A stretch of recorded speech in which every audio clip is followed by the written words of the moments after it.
국민의힘이 김포 서울 편입을 위한 당내 전담기구를 띄우며 본격적인 논의에 돌입했습니다. 더불어민주당 이재명 대표는 국가적 과제를 생각 없이 툭 던지는 건 문제라며 비판했습니다.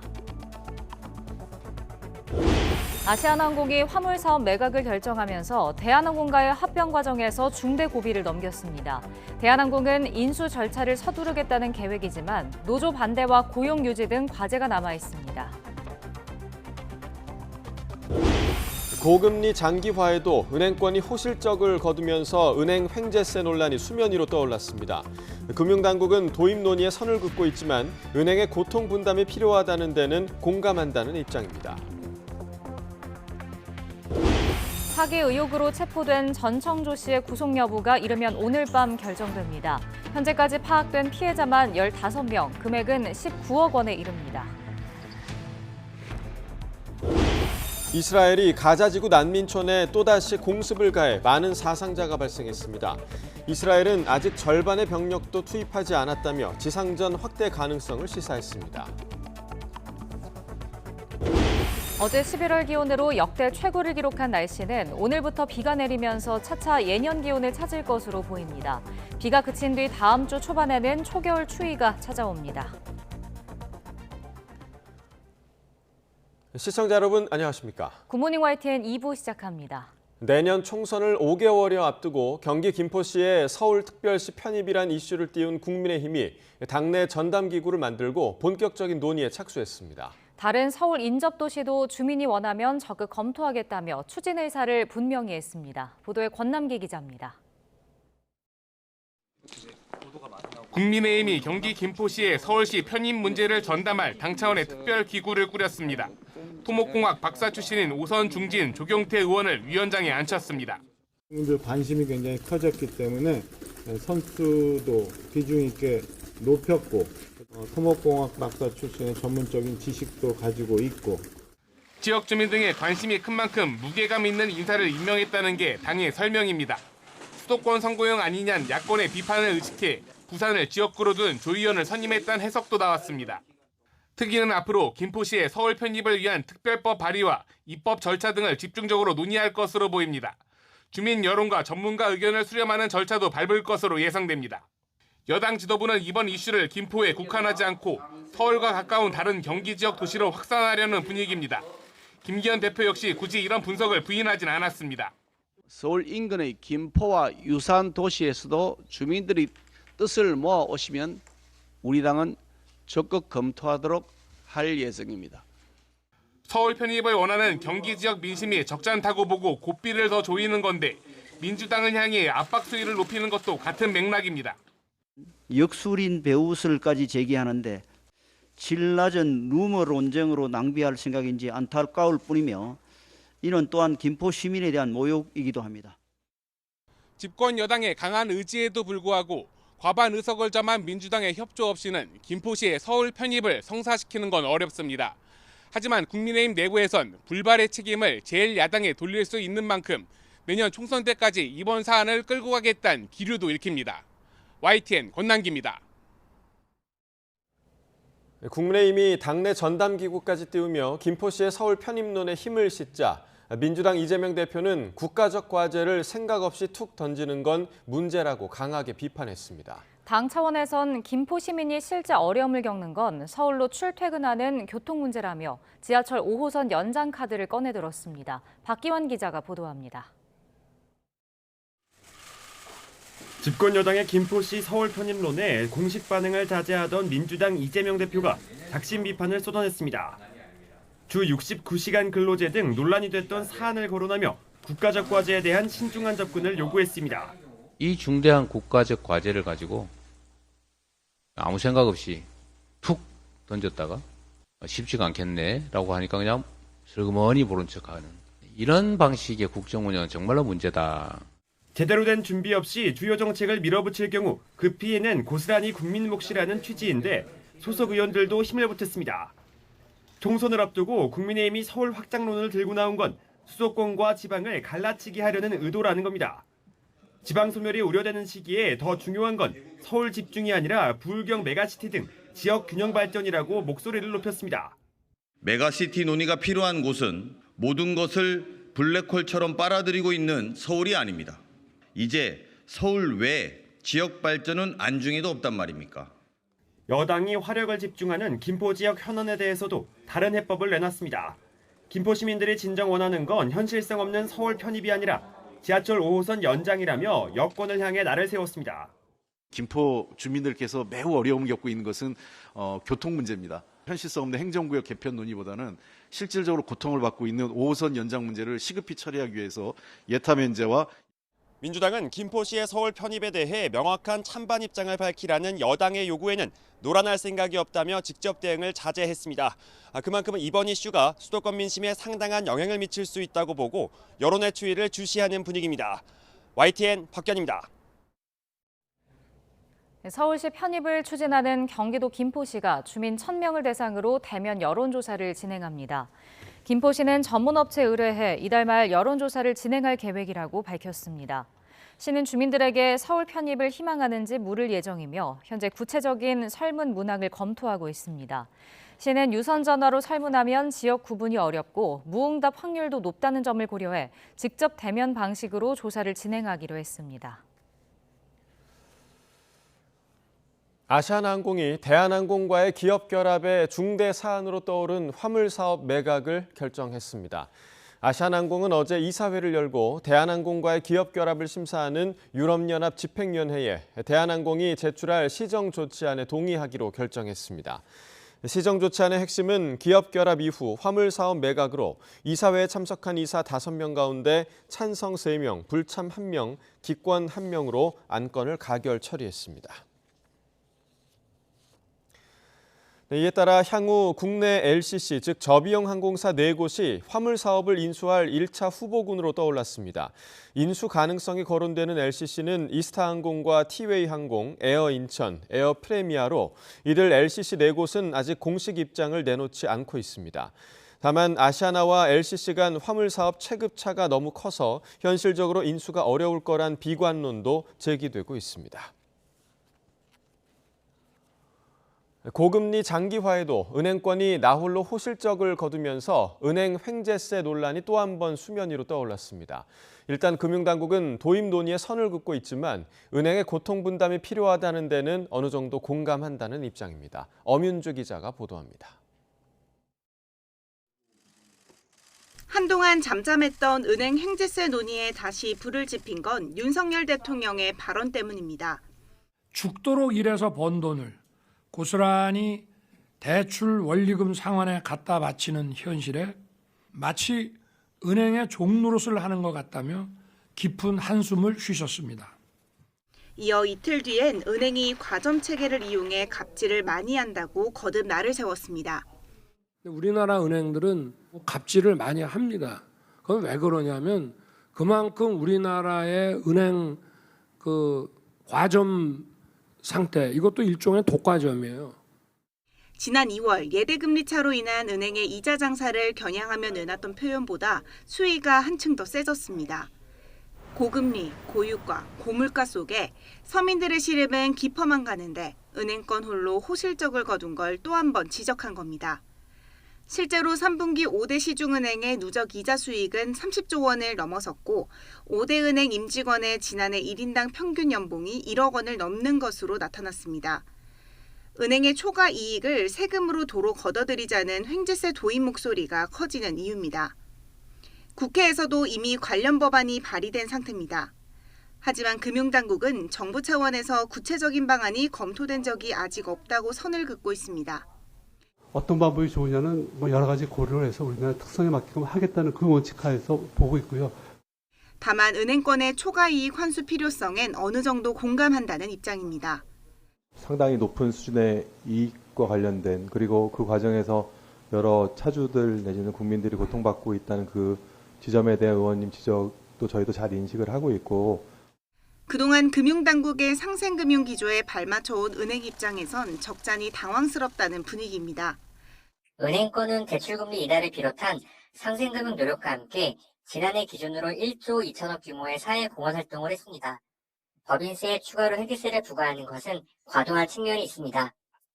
이처럼 이중과세와 금융시장 교란이라는 반론도 만만치 않은 상황에서 향후 금융당국 차원에서 은행의 공적 기능을 강화하는 다양한 방안이 검토될 전망입니다. YTN 엄은주입니다. 국회 예산결산특별위원회는 오늘 657조 원 규모의 내년도 정부 예산안 가운데 먼저 경제부처 예산안에 대한 심사에 들어갑니다. 예결위는 오늘 오전 2024년도 정부 예산안과 기금 운영 계획안 등을 상정한 뒤 기획재정부와 국토교통부 등 경제부처를 상대로 질의를 진행합니다. 특히 여야는 R&D 예산과 지역사랑 상품권 예산 등이 삭감된 것을 두고 치열한 공방을 벌일 것으로 보입니다.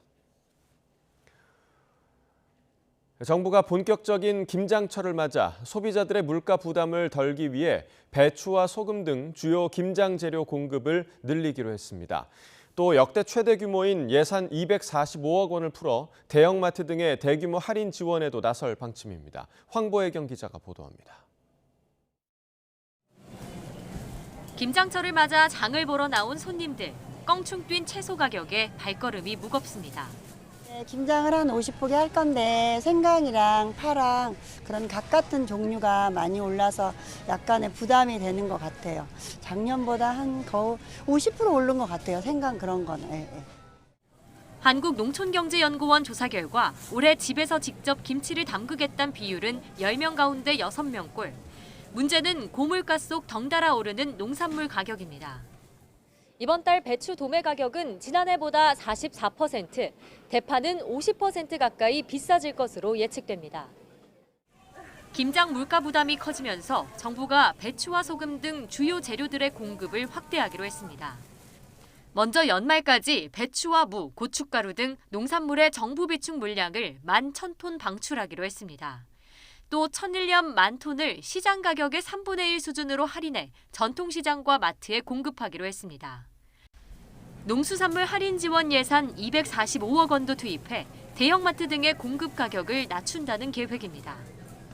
할인을 대폭 확대하고 출하 계약 비축 물량 1만 톤을 집중 공급하여 소비자 가격을 최대 50 내지 60%까지 인하하겠습니다. 정부는 관계부처 합동으로 다음 달 20일까지 김장재료 수급 안정 대책반을 운영해 수급 상황을 관리할 계획입니다. YTN 황보혜경입니다. 전 펜싱 국가대표 남현희 씨 재혼 상대로 알려진 뒤 사기 혐의 등으로 체포된 전청조 씨가 오늘 구속 갈림길에 섭니다. 현재까지 파악된 피해 금액만 19억 원에 이릅니다. 보도에 윤성훈 기자입니다. 경찰이 전청조 씨를 체포할 때 적용한 혐의는 사기와 사기 미수였습니다. 전 씨는 앱개발 투자 명목이나 중국 투자를 권유하며 거액을 가로챈 것으로 조사됐습니다. 경찰 조사 결과 현재까지 확인한 피해자는 15명, 피해액은 19억 원에 이릅니다. 기존에 알려졌던 것보다 피해 규모가 훨씬 큰 것으로 경찰은 파악했습니다. 이에 따라 경찰은 사기 대신 형량이 무거운 특정 경제범죄 가중처벌법상 사기 혐의로 전 씨에 대한 구속영장을 신청했습니다. 특경법상 사기는 범죄이익이 5억 원이 넘을 때 적용되는 조항입니다. 50억 원 미만이면 3년 이상의 징역, 50억 원이 넘을 경우 최대 무기 또는 5년 이상의 징역형에 처할 수 있습니다. 경찰은 전 씨의 신병을 확보한 뒤 추가 범행을 밝히는 데 수사력을 집중할 방침입니다. 이런 가운데 남현희 씨 측은 전 씨 범행에 연루됐던 의혹에 강하게 반발하고 있습니다. 의혹 해소를 위해 전 씨와의 대질 신문도 요구하고 나섰습니다. 남 씨 법률 대리인은 YTN 취재진과의 통화에서 의혹 해소를 위해 어떤 조사에도 응하겠다며 대질 신문을 요청한 배경을 설명했습니다. 또 확인되지 않은 의혹을 그대로 전하는 일부 언론에 분노한다고 덧붙였습니다. 남 씨 측은 이와 함께 사기와 협박, 명예훼손 등의 혐의로 전 씨를 고소한 건에 대해서도 최대한 빨리 고소인 조사를 진행해달라는 의사를 경찰에 전달했습니다. 전 씨의 구속 여부는 영장 실질 심사를 거쳐 이르면 오늘 밤 결정됩니다. YTN 윤성훈입니다. 상습 마약 투약 혐의로 기소된 배우 유아인 씨가 유튜버에게 대마 흡연을 강요한 구체적인 정황을 검찰이 공소장에 적시한 것으로 파악됐습니다. YTN이 입수한 공소장에 따르면 유 씨는 지난 1월 미국 로스앤젤레스에 있는 숙소 수영장에서 일행 3명과 함께 대마를 피웠습니다. 그런데 동영상 촬영을 위해 수영장을 방문한 유명 유튜버 A씨에게 대마 흡연 장면을 들키자 유씨는 자신이 왜 자유시간을 방해받아야 하느냐며 신경질을 내고 A씨를 향해 이제 한번 해볼 때가 됐다며 대마 흡연을 권유한 것으로 조사됐습니다. 검찰은 A씨가 흡연을 거부했지만 유씨가 흡연 방법을 알려주겠다며 여러 차례 권유해 대마 흡연을 교사했다고 판단했습니다. 외국인 관광객이 머물던 숙소 곳곳에 소변을 뿌려놓고 떠났다는 제보가 YTN에 접수됐습니다. 이미 출국해버린 터라 업주는 처벌도 배상도 기대하지 못한 채 속만 끓이고 있습니다. 제보는 Y 김근우 기자가 전해드립니다. 대구에 있는 외국인 전용 호스텔입니다. 남성 2명이 방 안을 차례로 둘러보더니 체크아웃을 마치고 밖으로 나갑니다. 잠시 뒤 방을 확인해본 업주가 굳은 얼굴로 급히 자리를 피합니다. 사흘 동안 방을 썼던 외국인 투숙객이 방 안 곳곳에 소변을 뿌려둔 겁니다. 냄새가 며칠 동안 빠지지 않아 잡혀있던 예약을 모두 취소해야 했습니다. 이들이 썼던 해외 숙박 앱을 통해 경위를 물어봤지만 돌아온 건 욕설뿐이었습니다.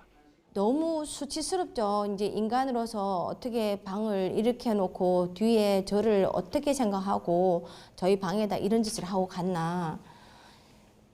거기에서 굉장히 수치심을 느꼈죠. 고소장도 내봤지만 이미 출국한 만큼 경찰도 신병을 확보할 방법이 없습니다. 강력범죄가 아닌 만큼 해외 경찰과 공조하기엔 무리란 겁니다.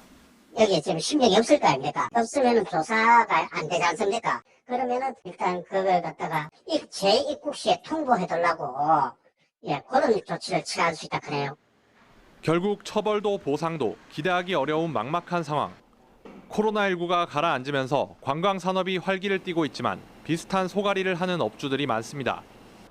지난 8월 기준 한국소비자원에 접수된 숙박시설 관련 분쟁 상담 건수는 지난해 같은 달 대비 20% 넘게 늘었습니다. 외국인 관광객과 분쟁이 생기면 금방 출국하기 때문에 배상을 받기도 어렵습니다. 숙박업계는 보증금 제도를 비롯한 대책 마련이 필요하다고 호소합니다. 실제 우리 업주들이 피해는 많이 보는데 그분들이 돌아왔을 때 다시는 그런 짓을 못하게 일단 1차적으로 이제 제재를 좀 하는 방법, 보완적인 제도를 좀 필요합니다. 외국인 관광객 1,000만 명 시대를 앞두고 관광객 유치만큼이나 숙박업계에 대한 보호 대책도 필요하다는 지적이 나옵니다. YTN 김근우입니다. 지난 8월 대리수술 의혹으로 경찰의 강제 수사를 받은 서울 은평구 척추치료병원에 압수수색 정보가 사전 유출된 정황이 YTN 취재 결과 포착됐습니다. 병원 관계자는 압수수색을 앞두고 경찰이 오늘 올 가능성이 크다며 모든 업무를 중단하고 수사에 대비하라고 지시했습니다.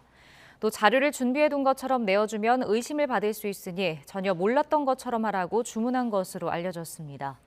압수수색 정보 유출 의혹에 대해 병원은 전혀 몰랐다고 부인했고 대리수술 의혹 수사팀장과 수사 책임자는 정보 유출은 있을 수 없다며 법과 원칙에 따라 수사하고 있다고 밝혔습니다. 실제 압수수색은 병원 관계자가 대비를 지시한 다음 날에 이뤄졌습니다.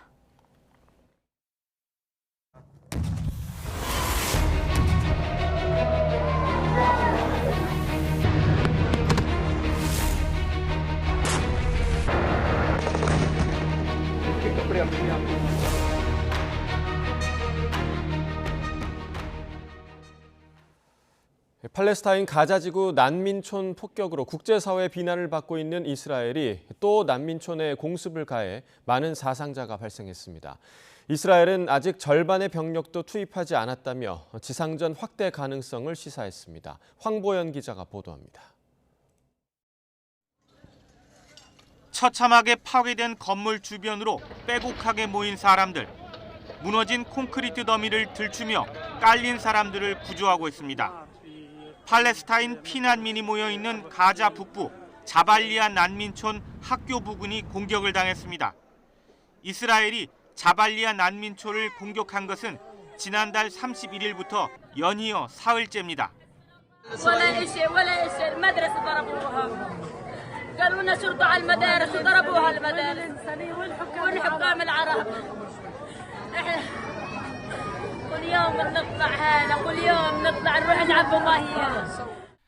가자 중부 알브레이즈 난민촌도 공습의 표적이 됐습니다. 땅바닥엔 큰 웅덩이가 여기저기 패이고 주변엔 나만한 건물이 하나도 없습니다. 어린 아들을 끌어안고 병원으로 달려온 아버지는 울부짖습니다.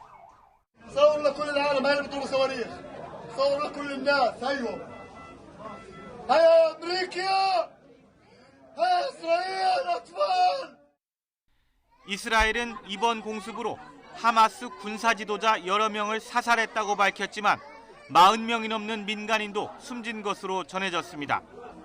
하마스 소탕을 내건 지상전이 일주일 넘게 이어지는 가운데 이처럼 민간인 피해가 속출하면서 국제사회의 비판 여론도 거세질 전망입니다. 하지만 헤르지 할레비 이스라엘군 참모총장은 아직 전력의 절반도 투입하지 않았다며 지상전 확대 가능성을 시사했습니다.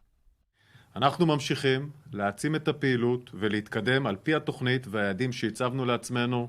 הקרב מתקדם כפי שתכננו. 현지 매체는 이스라엘군이 하마스 터널 파괴를 위한 대규모 작전을 시작했다고 보도했습니다. 터널 안에 있는 하마스 대원을 살상하기 위해 다양한 종류의 로봇과 폭발물이 사용되고 있으며 육군이 이미 100여 개의 터널을 파괴했다고 전했습니다. YTN 황보현입니다. 하마스가 통치하는 가자지구 보건부는 가자지구 주요 병원이 연료 부족으로 발전기 가동이 중단됐다고 말했습니다. 이스라엘은 하마스 지휘관과 병원 관계자 간 전화 녹취를 공개하면서 병원 연료를 하마스가 훔치고 있다고 맞받아쳤습니다. 그러면서도 가자지구 병원 가동을 위한 연료 반입에 한해 허용 가능성을 시사했습니다. 보도에 이종수 기자입니다. 이스라엘군의 본격적인 지상작전이 이어지면서 가자지구 내 주요 병원인 인도네시아 병원이 부상자들로 붐빕니다. 인도네시아 병원은 이스라엘군이 하마스의 중앙 거점이라며 이틀 연속 공습한 가자지구 북부 자발리아 난민촌 인근에 있습니다. 이 인도네시아 병원은 최근 연료 부족으로 발전기가 멈춰서 정전되는 일이 잦아졌습니다. إذا لم يتم تزويد المستشفى بالوقود اللازم للمولدات نحن نقدم شهادة الإعدام وليس الوفاء الإعدام. 하마스가 통치하는 가자지구 보건부는 어제 인도네시아 병원에서 발전기가 오전에 멈춰섰다고 말했습니다. 이 병원이 소형 예비 발전기를 가동하기 시작했지만 대부분 병실이 전등을 꺼야 했고 시신 보관소의 냉장고도 전원을 꺼야 하는 상황이라고 전했습니다. 이에 대해 이스라엘 방위군은 하마스 자발리아 지휘관 인도네시아 병원 주민 간 대화라고 주장한 녹취를 공개하면서 하마스가 병원에서 연료를 훔치고 있다는 정황이 드러났다고 주장했습니다.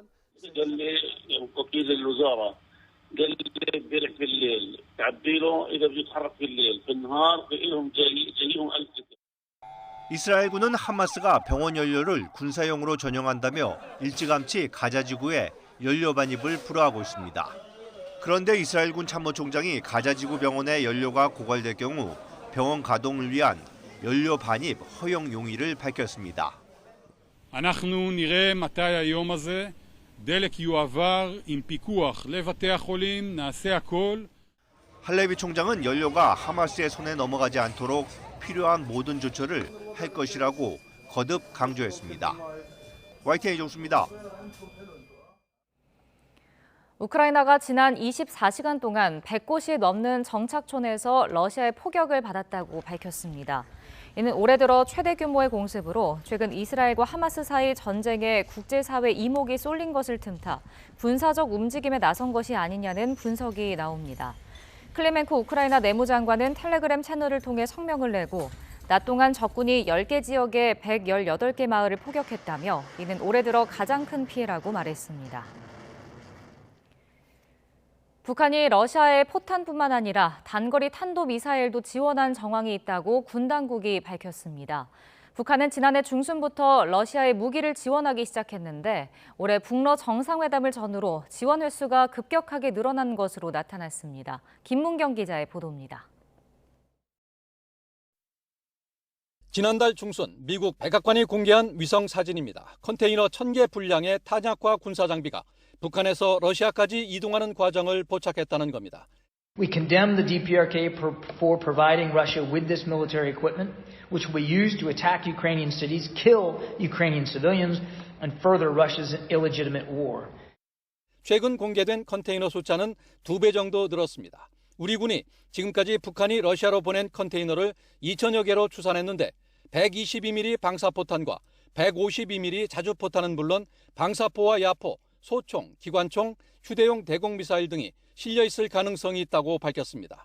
그러면서 컨테이너 2천여 개에 122mm 방사포탄을 실었다면 20만 발 이상, 152mm 포탄일 경우 100만 발 이상이 될 수 있다고 평가했습니다.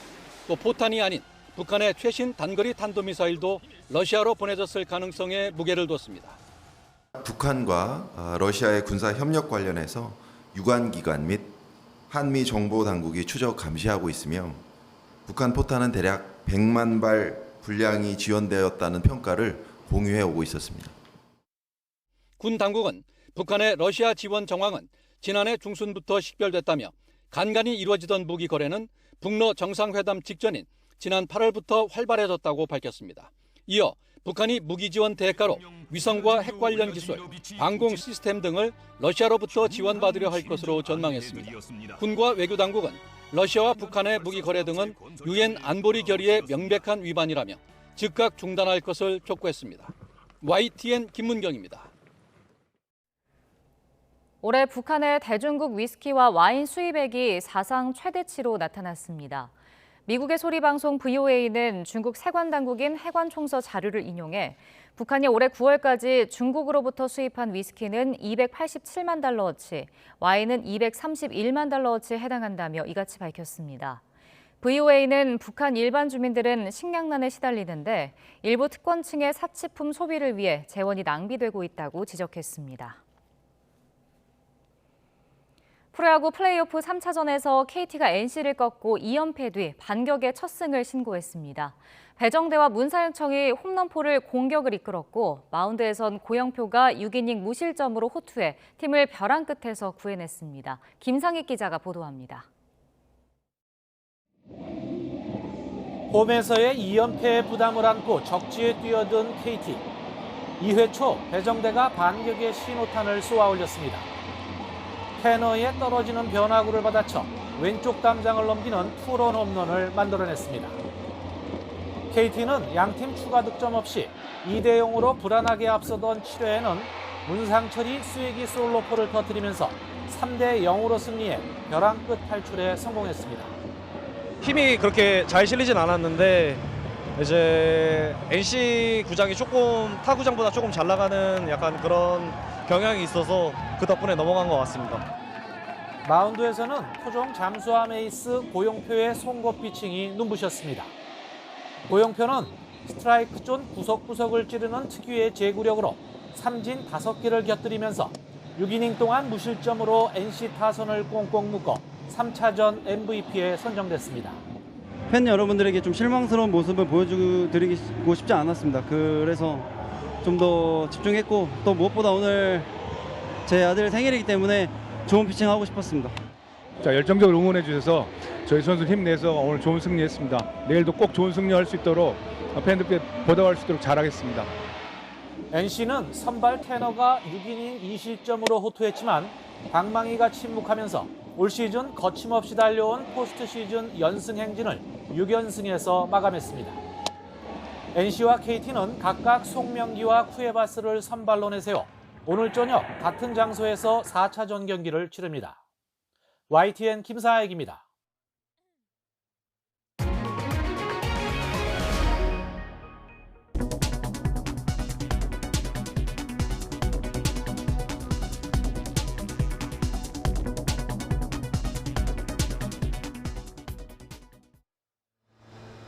오늘은 서쪽 지방 곳곳에 산발적인 비가 내리겠습니다. 이 지역에 계신 분들은 우산 챙겨 나오셔야겠는데요. 흐린 날씨 속에 비가 내려도 고온 현상은 계속되겠습니다. 현재 서울 기온은 18.5도로 어제 같은 시각과 비슷해 쌀쌀하지 않고요. 한낮에는 21도까지 올라 예년 기온을 5도가량 크게 웃돌겠습니다. 비는 경기 북부와 영서 북부에서 시작돼 점차 그 밖에 서쪽 지방 곳곳으로 확대하겠고 저녁이면 대부분 그치겠습니다. 하지만 밤사이 영동과 충청 이남 지방에 다시 비가 시작되겠는데요.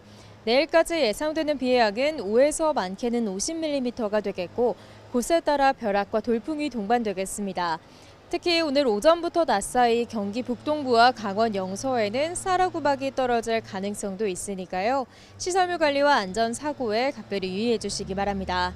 현재 기온 살펴보겠습니다. 현재 서울 기온 18.5도, 대전 14.6도, 부산은 18.4도로 크게 쌀쌀하지 않은데요. 낮 동안에도 예년 기온을 5에서 7도가량 웃돌면서 온화하겠습니다. 오늘 서울 한낮 기온 21도, 광주와 대구는 25도가 예상됩니다. 비는 다음 주 초반까지 오락가락 이어지겠고요. 이후 비가 그친 뒤에는 초겨울 추위가 찾아올 전망입니다.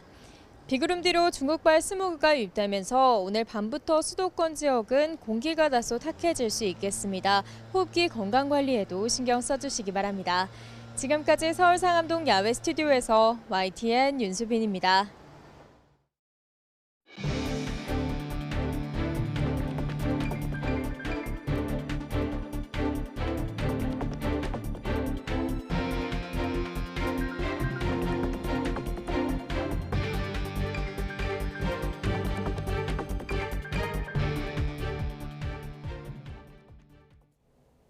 윤석열 대통령이 지역 균형 발전의 핵심은 교육과 의료라면서 수도권과 지방 다 함께 잘 살아보자고 말했습니다. 지역별 경쟁도 강조했는데 정치권에서 메가서울 이슈가 뜨거운 가운데 나온 발언이라 눈길을 끕니다. 보도에 조은지 기자입니다. 이제는 지방시대, 윤석열 대통령이 직접 주춧돌을 내려놨습니다. 지역 경쟁력이 곧 국가 경쟁력이라면서 중앙정부의 권한을 지역에 줄 테니 글로벌 인재를 길러낼 수 있는 다양하고 개방적인 교육을 하라고 촉구했습니다. 교육과 의료는 바로 기업의 직원과 그 인재의 가족이 가장 중요시하는 분야이기 때문에 곧 대한민국 균형 발전의 핵심이라고. 윤 대통령은 우리나라 과학기술의 중심지 대덕특구에서 젊은 인재들과 만나 제대로 연구할 수 있도록 돈이 얼마가 들든 국가 R&D 예산으로 뒷받침하겠다고 말했습니다. 혁신적 연구에는 성공과 실패가 따로 없다. 실패를 문제 삼지 않겠다고 격려했습니다. 연구 과정에서 창출되는 연구자들의 발전, 성과, 노하우, 경험, 이것이 바로 성공이라고 할 수 있는 것입니다. 대전이 과학기술의 메카가 된 것처럼 정부가 전날 발표한 제1차 지방시대 5개년 종합계획은 전국을 7개 큰 지역으로 나누고 교육이나 산업, 문화 등을 주제로 지방정부가 특색 있는 정책을 계획부터 이행까지 알아서 추진하는 게 핵심입니다. 윤 대통령은 모든 국토를 빠짐없이 촘촘하게 활용해야 우리 경제가 도약한다. 다 함께 잘 살아보자며 지역별 경쟁을 강조했습니다. 지역도 수도권 못지않게 따라잡자는 것이지 각 지역들이 다 똑같이 될 수는 없습니다. 지역도 서로 더 잘 살기 위해 뛰고 경쟁해야 됩니다. 최근 국민의힘에서 김포시의 서울 편입 등 메가시티 구상을 제기한 상황에서 대통령실 관계자들은 YTN에 서울과 지방 경쟁력을 모두 살리자는 말이다. 지역별로 크게 묶어서 다 잘 키우자는 뜻이라고 설명했습니다. 대통령실은 메가 서울 이슈의 공식적인 언급은 자제하고 있지만 국가 경쟁력 차원에서도 총선 득실 면에서도 손해볼 것 없는 좋은 카드로 보는 분위기입니다. YTN 조은지입니다. 국민의힘 혁신위원회가 1호 안건으로 제안한 이른바 대사면이 전면 수용된 가운데 오늘 두 번째 혁신안이 발표될 전망입니다. 오늘 오전 중앙당사에서 열리는 회의에선 국회의원 동일 지역구 3선 초과 연임 금지와 불체포 면책 특권 제한, 국회의원 정수 세비 축소 등의 안건이 논의될 예정입니다. 더불어민주당이 노조 활동과 관련해 사측으로부터 손해배상 소송을 당한 노동자 등을 만나 이른바 노란봉투법에 대한 의견을 듣습니다. 홍익표 원내대표와 당 을지로위원회는 오늘 국회에서 노동자 손배소 피해 당사자 및 가족과의 간담회를 진행한다고 밝혔습니다. 오는 9일 본회의에서 노란봉투법 처리를 예고한 민주당은 직접 노동자들의 사연을 듣고 사측의 무분별한 손배소를 제한하는 법안 취지를 강조할 것으로 보입니다. 아시아나항공이 화물사업 매각을 결정함에 따라 대한항공과 아시아나의 합병이 EU의 승인을 받기 위한 큰 고비를 넘겼습니다. 하지만 미국과 일본의 관문을 넘어야 하는 만큼 험난한 앞길이 아직 남아 있습니다. 이승윤 기자입니다. 아시아나항공이 EU가 요구한 화물사업부 매각을 결정했습니다. 이에 따라 EU라는 관문 통과는 유력해졌습니다. 앞서 주요 14개국 중 11개국의 승인은 받은 만큼 남은 곳은 미국과 일본입니다. 다만 하나라도 반대하면 합병은 불발됩니다. 미국 법무부는 자국 항공사인 제트블루의 스피릿 항공 인수를 막기 위해 소송을 제기할 정도로 항공사 인수합병에 까다로운 편입니다. 2년간 검토한 지난 5월 독점을 해소할 아시아나 항공 수준의 경쟁 항공사가 없으면 합병 승인이 어렵다고 통보해왔습니다. 또 독과점 요소가 해소되지 않으면 합병을 저지할 소송까지 검토하겠다는 입장을 내비칠 정도입니다. 대한항공은 미국 측 승인을 받기 위해 에어 프레미아의 미주 노선 일부의 기재와 승무원, 조종사를 이관하는 방안을 검토하고 있습니다. 이에 대해 M&A 전문가들은 이 정도로는 미국의 승인을 받기 어려울 것으로 보고 있습니다. 미국이나 일본에서 이제 제어하는 거에 이제 손실 부분이 좀 큰 게 나온다 그러게 되면은 현대중공업이랑 그 대우조선의 재판이 될 것 같아요. 반면 정부 일각에선 EU의 승인이 나면 미국 측이 쉽게 승인해 줄 것이라 보고 있습니다. 이번 인수합병이 현대중공업의 대우조선의 양 인수합병 시도처럼 무산될지, 에어프랑스를 넘어선 세계 7위의 초대형 항공사 탄생이란 결실을 맺을지 관심이 쏠리고 있습니다. YTN 이승윤입니다.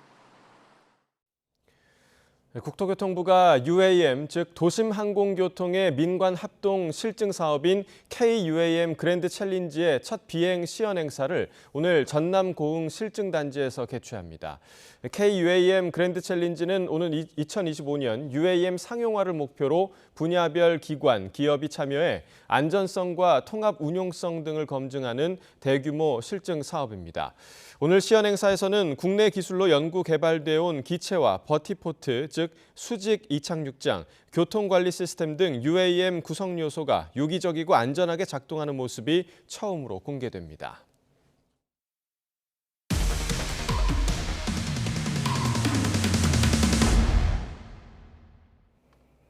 YTN은 대전시 추모공원이 자격이 없는 법인과 14년 동안 계약을 이어왔다는 내용 전해드렸는데요. 취재 결과 해당 영농법인이 단순히 용역 계약을 따낸 수준이 아니라 아예 시설 일부를 운영한 정황들도 확인됐습니다. 양동훈 기자가 단독 보도합니다. 장묘 업무를 볼 수 없는 영농법인과 14년 동안이나 용역 계약을 맺어온 대전 추모공원. 대전시 시설관리공단 관계자는 YTN과의 통화에서 가끔 일이 필요할 때 용역을 줬을 뿐이라고 답변했습니다. 하지만 취재 결과 실제로는 영농법인이 추모공원 운영 일부에 참여해온 거로 추정되는 근거들이 발견됐습니다. 영농법인 홈페이지를 들어가 보면 대전시 추모공원 관리사업소 영농조합법인이라고 떡하니 적혀 있습니다. 이곳 추모공원 안에는 영농조합 장묘 사업장이 있습니다. 원래는 다른 곳에 있었던 법인 주소지도 지난 2020년 아예 이곳으로 이전했습니다. 대전 추모공원 홈페이지와 해당 법인 홈페이지에 있는 안내 전화번호도 같습니다. 이 법인은 추모공원 내 매점도 운영해 온 거로 전해졌습니다. YTN이 시설관리공단에 영농법인이 매점을 운영하고 있느냐고 질의하자 마을 주민들이 운영하는 건 맞지만 영농법인이 운영하는 건지는 잘 모른다라는 이해하기 힘든 답변을 내놨습니다. 지방자치단체 담당자는 사실상 해당 영농법인이 추모공원 일부에 대해 위탁 관리를 하는 것과 유사한 형태로 사업이 이뤄진 거라고 인정했습니다. 지난 2022년 한 해 동안 시설관리공단이 해당 영농법인과 맺은 각종 계약 규모는 YTN이 확인한 것만 9천만 원이 넘습니다. 매점 운영 등 기타 수익까지 고려하면 14년 동안 올린 불법 매출이 얼마나 되는지 가늠하기도 힘든 상황.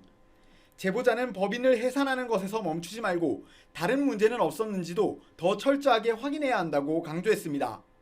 대전시청과 산하기관인 대전시설관리공단에서 이번 일을 계기로 종합감사와 재정감사를 더 철저히 해주시기를 요청합니다. 또 이미 대전시에 민원을 제기했지만 제대로 된 답변이 오지 않고 있다면서 경찰과 다른 상급기관들에도 계속해 문제를 제기할 계획이라고 말했습니다. YTN 양동훈입니다. 강원도 양구에서 산세가 험한 곳에 불이 번지면서 밤새 진화 작업이 이어졌습니다. 서울 신길동에 있는 다가구 주택에서 불이 나 70대 여성이 숨지기도 했습니다. 밤사이 사건 사고 소식 조용성 기자가 보도합니다. 불길이 번진 자리를 따라 산비탈에 붉은 띠가 이어졌습니다. 야간 진화 대원들이 일일이 땅을 뒤집으며 불씨를 끕니다. 어제 오후 4시 반쯤 강원 양구군 두무리의 야산에서 시작된 불에 소방 헬기가 투입됐지만 험한 산세와 강풍 때문에 해가 질 때까지 불길이 잡히지 않았습니다. 소방당국은 180여 명을 투입해 밤샘 진화 작업을 벌였습니다. 화재 현장에 도착한 소방대원들이 소방호스를 들고 분주하게 움직입니다. 방아쇠가 왜 없다? 몰라. 선생님 나와주세요. 어제 오후 5시 45분쯤 서울 신길동 다가구 주택 반지하에서 불이 났습니다. 이 불로 71살 여성이 숨졌고 같은 건물에 살던 6명이 대피했습니다. 소방당국은 정확한 화재 원인과 피해 규모를 조사하고 있습니다. 건물 주변이 폭탄을 맞은 것처럼 부서졌습니다. 어제 저녁 6시 50분쯤 경북 포항시 남구에 있는 상가 건물 3층에서 LP가스가 폭발했습니다. 이 사고로 건물에 있던 80대 남성이 전신에 화상을 입고 숨졌습니다. 또 경남 양산시에선 의료기기 제조 공장에서 불이 나 소방서 추산 8,700여만 원의 재산 피해를 냈습니다. 소방당국은 출동 당시 기계가 작동하고 있었던 점을 토대로 화재 원인을 조사하고 있습니다. YTN 조용성입니다.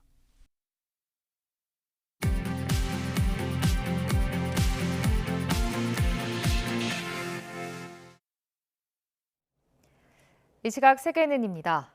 고 리커창 전 중국 총리의 연결식에서 시진핑 주석이 허리 굽혀 애도를 표시했습니다. 중국의 심장부天安문 광장에 조기가 걸렸지만 추모 대신 통제의 방점이 찍힌 하루였습니다. 베이징 강정규 특파원입니다.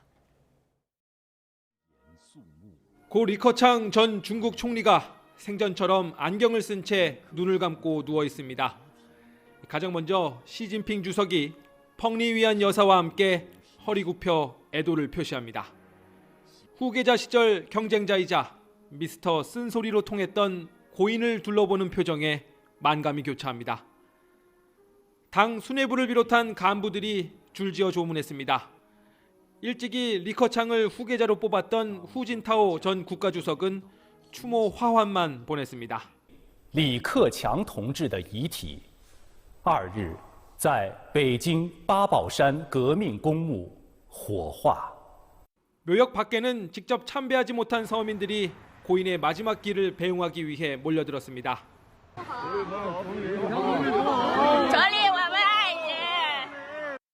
다만 조화를 든 사람은 드물었고 그나마도 공안의 통제를 받거나 뺏기는 장면이 목격되기도 했습니다.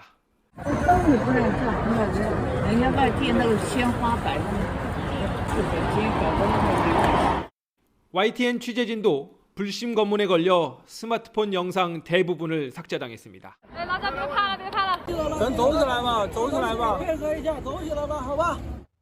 중국 권력의 심장부인天安문 광장과 중난하이 부등엔 조기가 걸렸습니다. 그러나 추모의 공간은 주어지지 않았고 대신 삼엄한 통제로 채워졌습니다. 베이징에서 YTN 강정규입니다. 토니 블링컨 미국 국무장관은 러시아의 포괄적 핵실험 금지 조약 비준 철회 발표에 깊은 우려를 표시했습니다. 블링컨 장관은 성명을 통해 러시아의 조치는 국제 군비 통제 체제에 대한 신뢰를 후퇴시키는 역할만 할 것이라며 미국은 러시아의 최근 행보에 무책임함을 계속 강조할 것이라고 밝혔습니다. 토니 블링컨 미 국무장관이 오는 8일에서 9일 한국을 찾는 가운데 로이드 오스틴 국방장관도 다음 주에 한국을 방문합니다. 미 국방부는 오스틴 장관의 인도, 한국, 인도네시아 순방 계획을 공개하며 한국에서 55차 한미안보협의회와 한 유엔사 회원국 국방장관 회의 등에 참석한다고 밝혔습니다. 예브게니 프리고진이 이끌던 바그너 그룹 출신 용병들이 새로운 부대를 만들어 다시 특별 군사작전에 투입될 준비를 하고 있다고 러시아 리아 노보스티 통신이 현지 시간 2일 보도했습니다.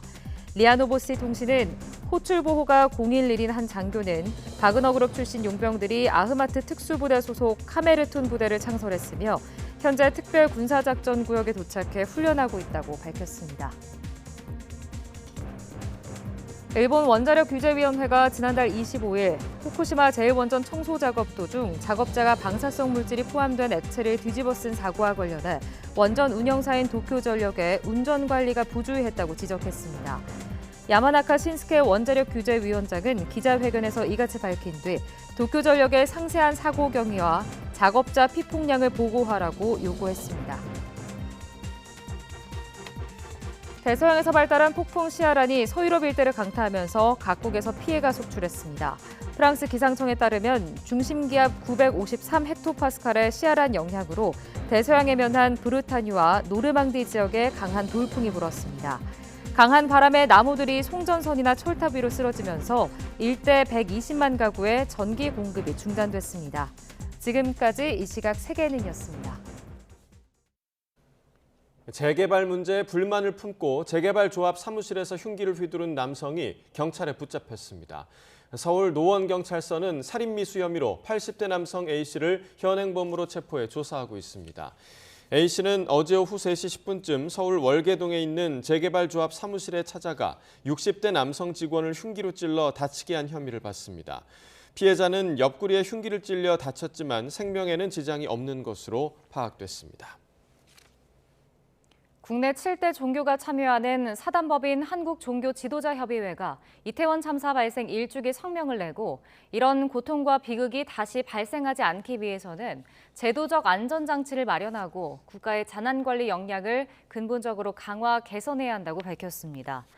협의회는 159명의 생명을 앗아간 이태원 참사가 발생한 지 1년이 지난 지금까지도 참사에 대한 진상과 책임 규명, 처벌이 온전히 이루어지지 않고 있다며 희생자가 유가족의 상처를 보듬고 우리 사회가 함께 살아가는 공동체로 거듭날 방안이 조속히 마련돼야 한다고 강조했습니다. 오늘 새벽 0시 24분 23초 북한 황해남도 용현 서남서쪽 19km 해역에서 규모 2.5의 지진이 발생했습니다. 진앙은 북위 38.1도, 동경 124.72도며 지진 발생 깊이는 12km입니다. 기상청은 자연 지진으로 분석되며 지진 피해는 없을 거라고 내다봤습니다. 오늘 서쪽 지방에 계신 분들은 우산 챙겨 나오셔야겠습니다. 저녁까지 오락가락 비가 내리겠는데요. 날은 흐리지만 여전히 고온 현상은 계속되겠습니다. 현재 서울 기온은 18.5도로 어제 같은 시각과 비슷해 쌀쌀하지 않고요. 낮 동안에는 21도까지 올라 예년 기온을 5도가량 크게 웃돌겠습니다. 비는 경기 북부와 영서 북부를 시작으로 점차 서쪽 지방 곳곳으로 확대한 뒤 저녁이면 대부분 그치겠습니다. 하지만 밤사이 영동과 충청 이남 지방에 다시 비가 시작되겠는데요. 내일까지 예상되는 비의 양은 5에서 많게는 50mm가 되겠고 곳에 따라 벼락과 돌풍이 동반되겠습니다. 특히 경기 북동부와 강원 영서에는 쌀아구박이 떨어질 가능성도 있으니까요. 시설물 관리와 안전사고에 각별히 유의해 주시기 바랍니다. 또 비구름 뒤로 중국발 스모그가 유입되면서 밤부터 서울 등 수도권 지역은 공기가 점차 탁해지겠습니다. 현재 기온 살펴보겠습니다. 현재 서울 기온 18.5도, 대전 14.8도, 부산은 18.6도를 나타내고 있습니다. 낮 동안에는 예년 기온을 5에서 7도가량 웃돌면서 온화하겠습니다. 오늘 서울 한낮 기온 21도, 광주와 대구는 25도가 예상됩니다. 비는 다음 주 초반까지 오락가락 이어지겠고요. 이후에는 초겨울 추위가 찾아올 전망입니다. 지금까지 날씨 정보였습니다. 굿모닝 YTN 2부 마칩니다. 잠시 후 6시 50분 3부에서 뵙겠습니다.